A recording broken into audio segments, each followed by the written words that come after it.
है ना। और डॉक्टर की कमी पहले से चल रही है उसके लिए। तो सोनोलॉजिस्ट क्या सरकार की मरीज 1 रुपया जेब में लेके नहीं आए, यहाँ से मरीज आए गरीब, हमारे पास गवर्नमेंट में गरीब मरीज आते हैं और हमारा लक्ष्य सबको एक रहता है कि सभी को सब कुछ निःशुल्क दिया जाए।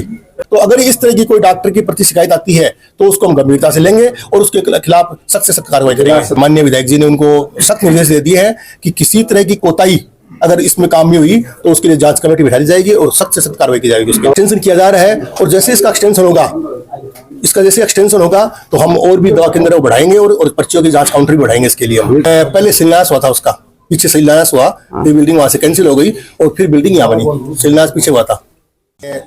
विधायक नवलगढ़ श्रीमान विक्रम सिंह जी दाखल जो आज नवलगढ़ जिला हॉस्पिटल में पधारे हैं, उनका बहुत बहुत स्वागत और अभिनंदन करता हूं।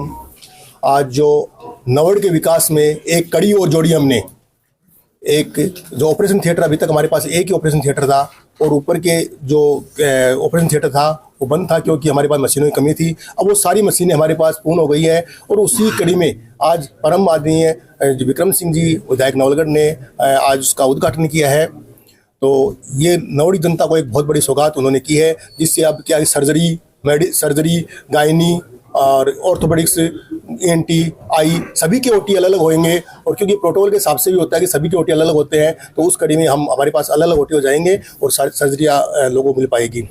और मैं माननीय विधायक जी का एक और धन्यवाद करना चाहता हूँ कि जिस आत्मीयता से और जिस सम्मान से आज सभी डॉक्टर से और सभी एक परिवार की तरह मिले हैं सबसे, उनके लिए बहुत बहुत आभारी है। इस चीज़ से सभी हमारे जो डॉक्टर्स हैं, हमारे जो स्टाफ है, सभी का मनोबल बढ़ेगा कि जिस आत्मीयता से उन्होंने मिला है और हमें उत्साहवर्धन किया है कि आपको कोई भी समस्या हो तो मेरे को बताएं और आपको किसी भी चीज़ की कमी नहीं आने दी जाएगी। इसके लिए बहुत बहुत हमारे माननीय विधायक जी का धन्यवाद करना चाहूँगा। वाहन बन चुका है, शुभारंभ कब तक हो जाएगा? उसके लाइसेंस के लिए अप्लाई कर दिया है हमने और उसकी जो इक्विपमेंट्स मशीनें हैं वो जल्दी आ जाएगी। उसके बाद में हम सुचारू रूप से उसको चालू कर पाएंगे। अस्पताल में सोनोग्राफी मशीन है लेकिन लोगों को बाहर से सोनोग्राफी करानी पड़ती है सर, वो भी माननीय विधायक जी को हमने अवगत करा दिया है ना। और डॉक्टर की कमी पहले से चल रही है उसके लिए।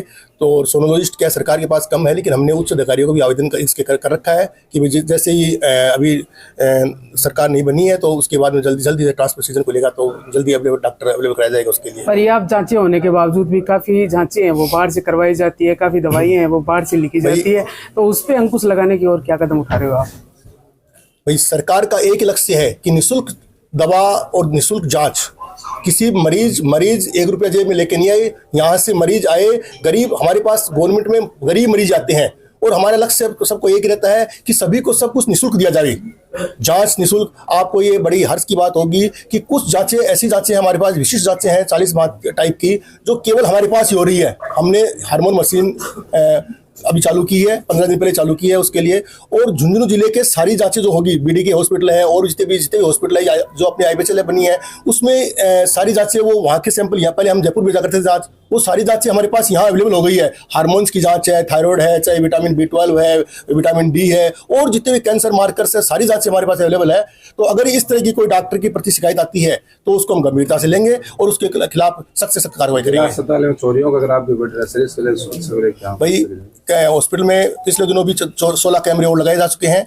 और बताना चाहूंगा कि जो अपना जो बिल्डिंग का टेंडर है, इसके अंदर बाउंड्री वाल का टेंडर भी साथ में, उसके बाउंड्री वाल भी इसमें बनेगी। और दूसरा, पिछले दिनों हमने टेंडर भी मोटरसाइकिल पार्किंग के लिए टेंडर भी किया था, लेकिन उसके लिए जो फर्म थी वो छोड़ के बीच में चली गई। तो अभी दोबारा ऊपर जो कंस्ट्रक्शन चल रहा है उसमें भी काफी खामियां निकाली है विधायक जी ने, तो उस पर क्या गौर करोगे? भाई उसके लिए भी जो NHM के जो अंडर NHM जो इंजीनियर होते हैं हमारे, अक्सियन होते हैं, सीकरी विंग है, उनके अंडर में होता है। तो उनको जो माननीय इंसाफ भी आए हुए थे और माननीय विधायक जी ने उनको सख्त निर्देश दे दिए हैं कि किसी तरह की कोताही अगर इसमें काम में हुई तो उसके लिए जांच कमेटी बिठा दी जाएगी और सख्त से सख्त कार्रवाई की जाएगी। उसके दवाई लेने वालों को सब बीमार जो ध्यान रखते हैं उनको लिए दवा प्राप्त करने लिए काफी मशक्कत करनी पड़ती है। भाई आपको ये बड़ी खुशी की बात है कि इस हॉस्पिटल का OPD है वो 2000 से अधिक हो गया है। और जब ये बिल्डिंग बनी थी तो एक छोटे हॉस्पिटल के हिसाब से बनी थी, तो इसका एक्सटेंशन किया जा रहा है। और जैसे इसका एक्सटेंशन होगा तो हम और भी दवा केंद्र बढ़ाएंगे और पर्चियों की जाँच काउंटर भी बढ़ाएंगे। इसके लिए अभी 4D संचालित है। ब्लड बैंक का भी आपने पहले भी लोकार्पण करवा दिया था। भाई लोकार्पण इसका 5 अक्टूबर को हो गया था, लेकिन जैसे ही अब इक्विपमेंट्स आएंगे, मशीनरी आएगी, बिल्डिंग का लोकार्पण हो गया। अब जैसे भी इक्विपमेंट मशीन आएगी तो सुचारू रूप से मानव जाएगी। लेकिन जहाँ लोकार्पण हुआ शायद वहाँ बिल्डिंग नहीं बनी है। नहीं, पहले शिलान्यास हुआ था उसका, पीछे शिलान्यास हुआ, ये बिल्डिंग वहां से कैंसिल हो गई और फिर बिल्डिंग यहाँ बनी। शिलान्यास पीछे हुआ था। सारे काम दोबारा होंगे।